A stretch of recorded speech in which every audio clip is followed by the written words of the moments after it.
and around her, she had to be there when he was on the phone screaming and abusing assistants.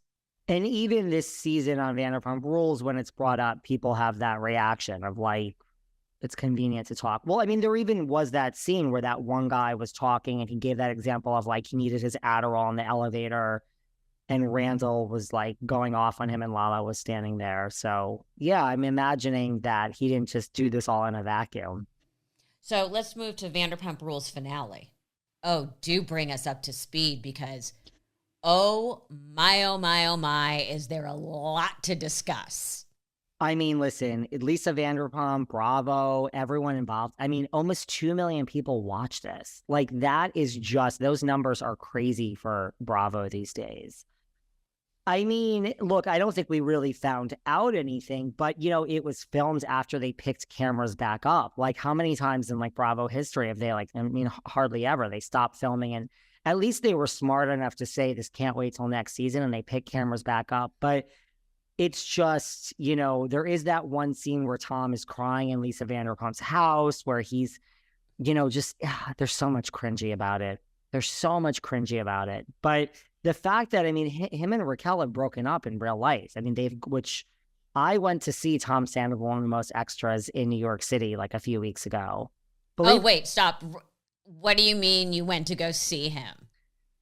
Well, he's doing his mini tour. So I said to these two friends, we're going to go. Now, my friends went kicking. They were like, now, mind you, ABC News is outside this venue. And my friends were like, if that news camera points anywhere near us, we will actually murder you. Like, we do not want anyone to know we are here. We do not want to be here. I'm like, well, I didn't drag you to be here. You kind of want to see what's going to happen behind these walls. So, like, let's not protest too much. And listen, it was, they walked out like, oh my God, like it's a cover band. So it's all songs from like the 80s and 90s. Like you would be like, wow, what a lovely night out. Except, well, I mean, listen, but all this stuff you see online about people booing and chanting Ariana and holding up signs, none of that happened at our show. And by the way, I went because I said, what a nice night out. There'll be 10 people there. We could chill. It was really crowded. Like, I wish there were 10 people there, Melissa, because I wanted to just kick back and just be like, you know, we could have the whole place. No, it was really crowded. I'm like, I didn't realize we were signing up for like an actual concert tonight.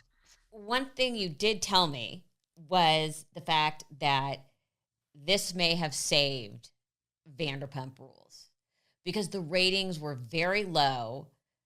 The show was on life support. And suddenly these two huge things come out. And then the ratings were so big for the finale and the reunion. Has it saved the show? Yeah. I mean, listen, yes and no. I mean, it's coming back. It's definitely greenlit for season 11.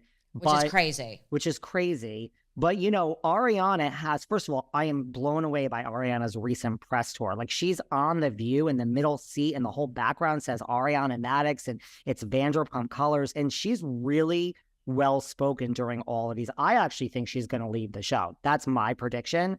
But she said, I'm willing to come back, but I will not film or really work with Tom and Raquel. I mean, Raquel, I think, is just a byproduct in all of this because, I mean, I think they'll just say, great, we'll get rid of her. But, I mean, they're not going to get rid of Tom. So I don't know how, I mean, it has saved the show, but I don't know how this is going to work now. It's on pause for a minute to figure this out.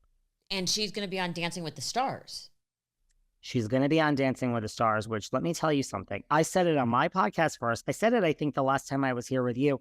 I truly feel that I deserve a 10% fee from ABC. I am not even joking. I agree. I'm not sure this was a thing. It was like a day later after this was on my podcast and it went all over. And then I said it with you. It was announced. I'm like, do I get any money from this? Well, you should charge her because you basically agented the deal. I think so. For real. I agree. See, I think they can't get rid of Raquel because we want to know. I could see them making it that they can't work together, but there's no way they can jettison her right now. And I mean, you have like a Friends thing going on, like where all the friends band together and they all wanted $1 million. I mean, the whole cast, except for, I guess, Lisa Vanderpump and Raquel, are saying they will not film with Tom. So like Sheena, Lala, I mean, I guess Tom Schwartz, his friend, will film with him. But I don't know. I mean, they have a real problem. Like they actually really don't know what to do. So I don't know how that's going to be solved in 3 months, 5 months, 2 months. And are they going to flat go back to Randall? I have a feeling they want nothing to do with Randall or that story.